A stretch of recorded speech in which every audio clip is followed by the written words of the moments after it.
Hey guys, I want to start with one rule or theorem that you'll need for some of those quiz problems. It's called the range rule, and it's pretty straightforward and pretty simple.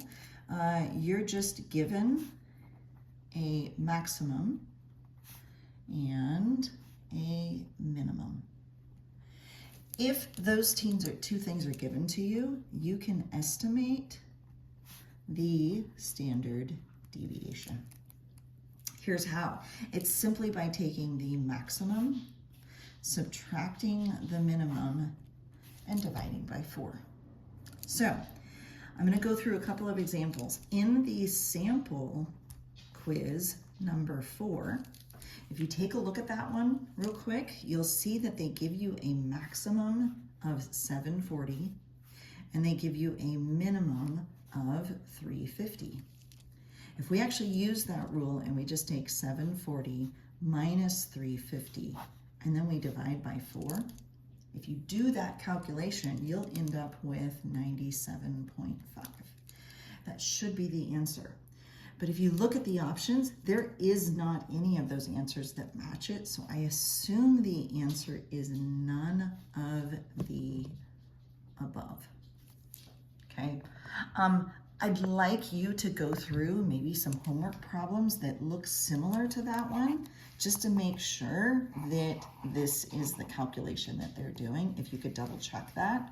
I'm pretty sure that's the rule that they're using. That's the only rule that I know that only takes the maximum and the minimum into account and calculates the standard deviation. So let's do that example for the actual quiz. That one also is number 4.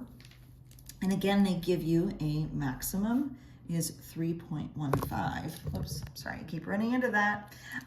The minimum is 2.56.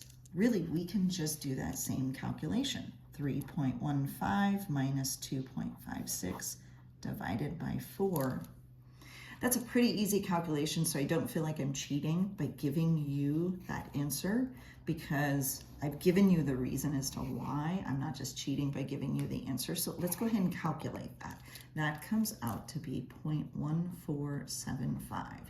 And if you round that, that's going to be 0.15. Well, that is one of their answers for that one, so that's the one that I would choose. I'm pretty sure that's what's going on with that particular problem.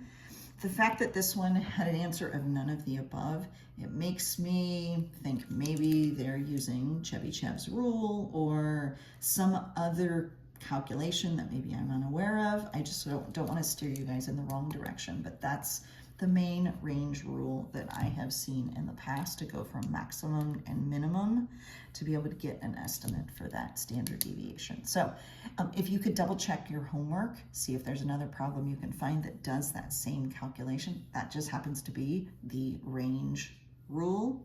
That's the way it's done. So let me know if that helps.